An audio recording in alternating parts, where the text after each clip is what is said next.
Tonight, we're going to talk about the keys to success.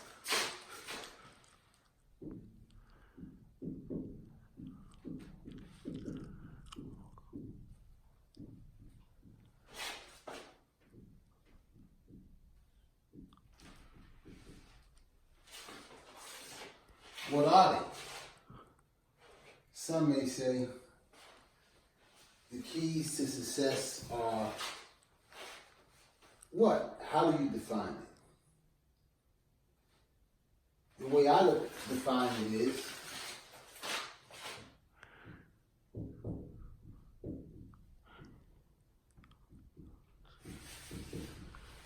exposure.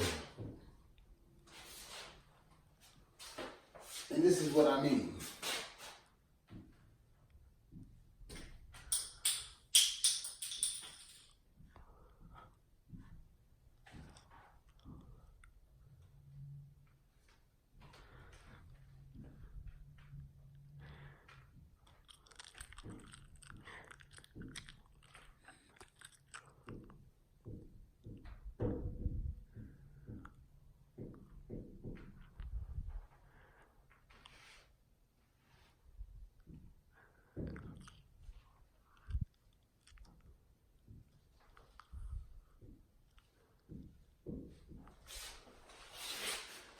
You got two people, and these two people grew up.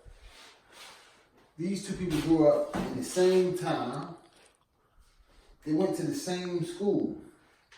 They're the same age, and they have many of the same likes and dislikes. But the difference between the two is one had a career path that led him to $300,000 a year. Another one had a career path that led to $75,000 a year. And the difference, the major difference between the two was exposure. He was exposed to something that he wasn't. So that the keys to success are the things that you've been exposed to. If you haven't been exposed to the knowledge that can get you that, and the knowledge that you've been exposed to only leads to that, then you're operating on the knowledge that you have, and he's operating on the knowledge that he has, but his exposure, the knowledge that he was exposed to, led him to a higher monetary value than him. Now, if you can make an investment today, what kind of return would you look to make on your investment?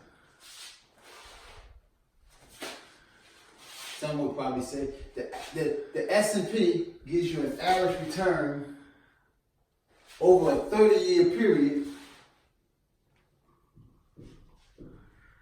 of 10%.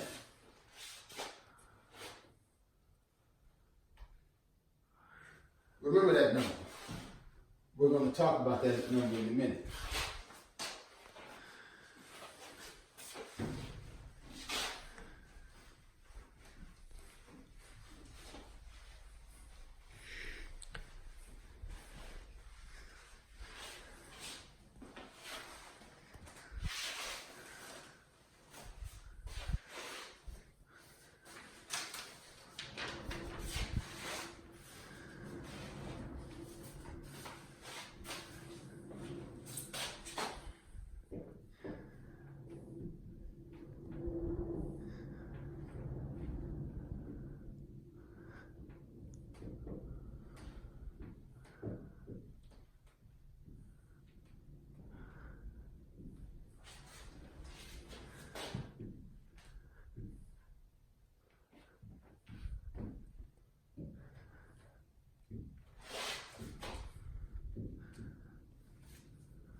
What we're going to talk about, and what I'm going to expose you to, is the time value of money.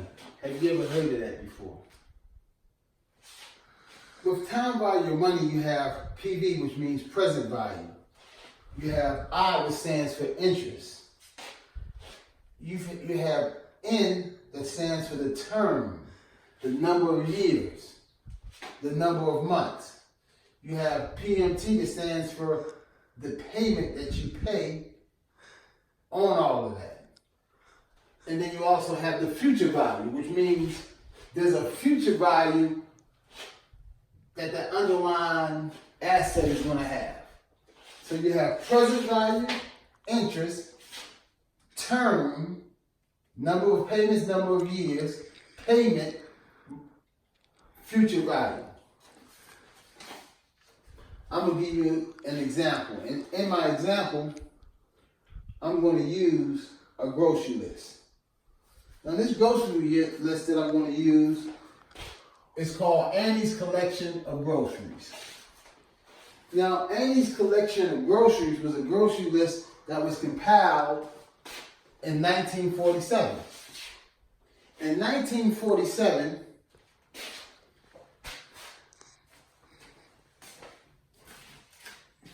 find the article, but in 1947, they did an article,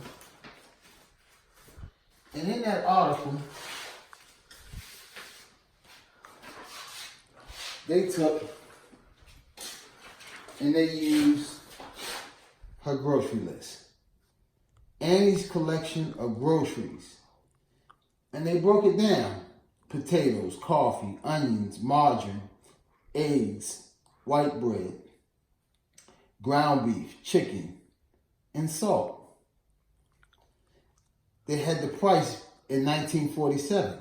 Then they had the price for 2012. So I'm going to take this grocery list that they use of Ann Cox Williams. And this is a real lady who actually lived. She lived in the mid-1940s. She was a savvy grocery shopper. A lot of things, a lot of grocery stores and a lot of specialty shops, they use that name, Ann. Ann's this, Ann's collection of this, Ann's collection of that. In this particular example, we're going to use Ann's Collection of Groceries. Now, in 1947, Ann bought a 5-pound bag of potatoes. Now, 1947 to 2012 is 65 years. If you convert it to months, 780 months. So Ann's a 5-pound bag of potatoes that she bought in 1947 cost her 19 cents. She paid 19 cents for a 5-pound bag of potatoes in 1947. Now in 2012, that same 5-pound bag was valued at $3.49. Remember now, from 1947 to 2012 is either 65 years or 780 months. 780 months equal 65 years. So she paid 19 cents for a 5-pound bag of potatoes in 1947. In 2012, that same 5-pound bag of potatoes was $3.49. When you look at the change from 1947 to 2012, the interest is 4.49. Now I'm going to do it in real terms. Let's go to the next thing on the list. Coffee. A 2-pound bag of coffee in 1947 cost 85 cents. 85 cents.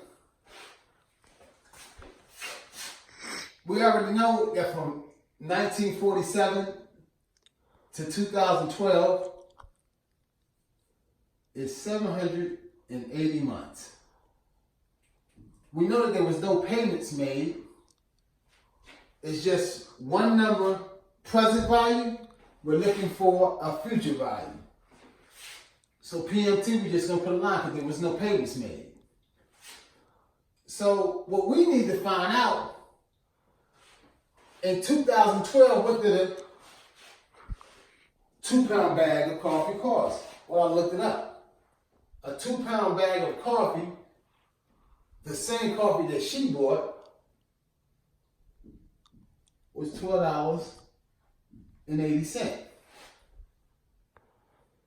So in 1947, a 2-pound bag of coffee cost 85 cents. In 2012, it cost $12.80. That's 780 months. So from over 65 years, it went from 85 cents to $12.80.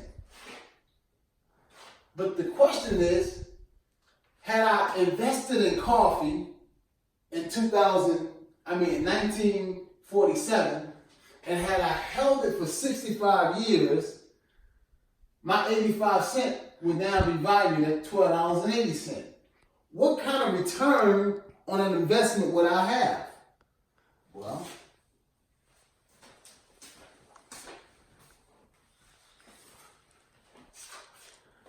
computer.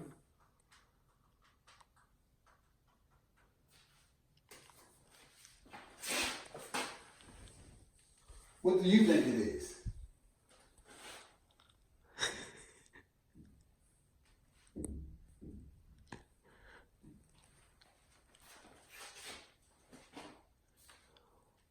A 4.18 return.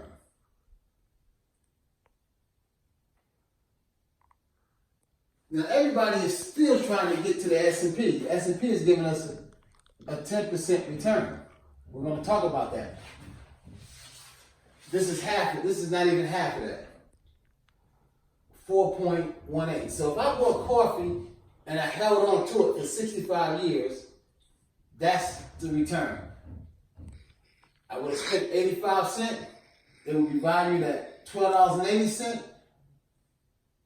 The return on my money would have been 4.18% return.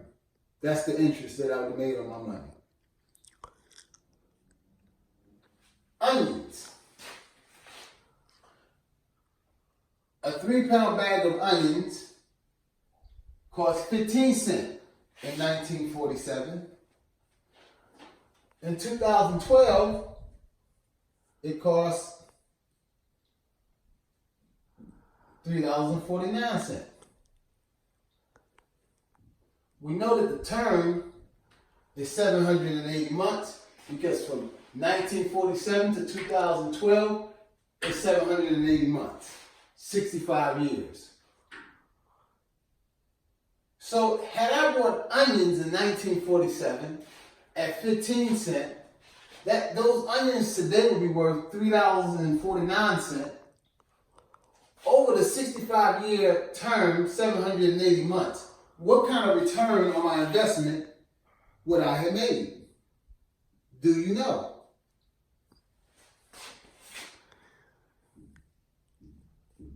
$4.85.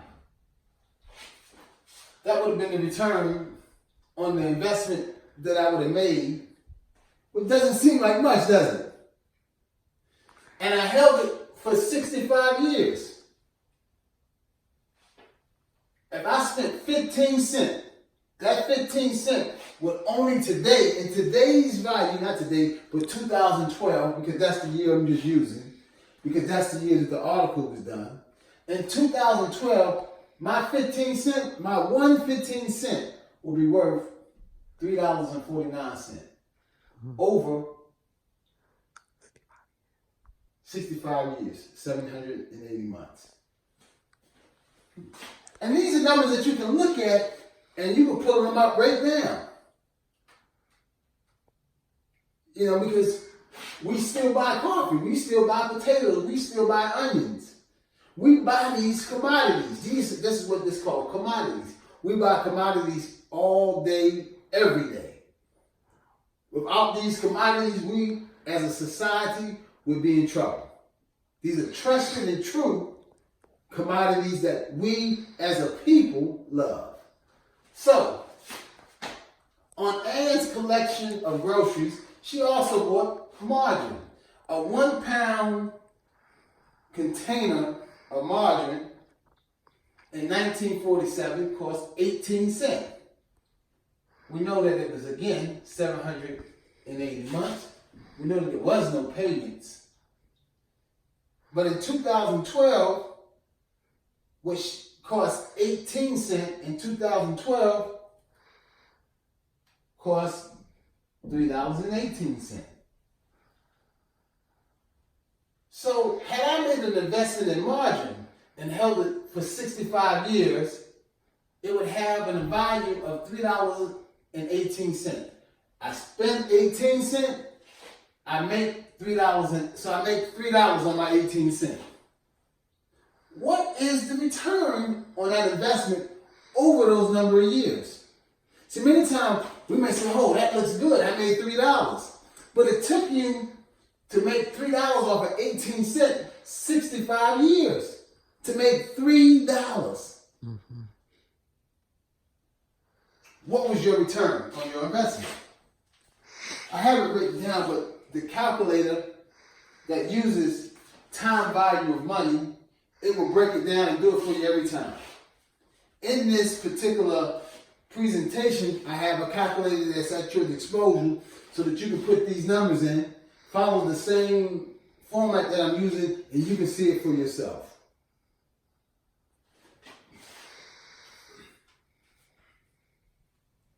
Margin, 18 cents, $3.18 over 65 years, where it gave me a return .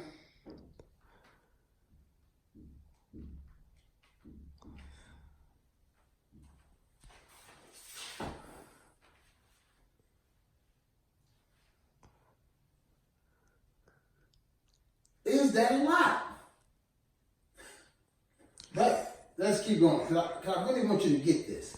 A dozen of eggs. Had I spent in 1947, 64 cents, 2012, $2.09.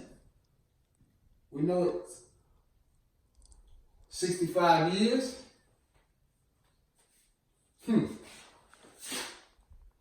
What kind of return did I get on my money? Whoa. $1.82. Let's look at white bread. White bread, 13 cents. 1947,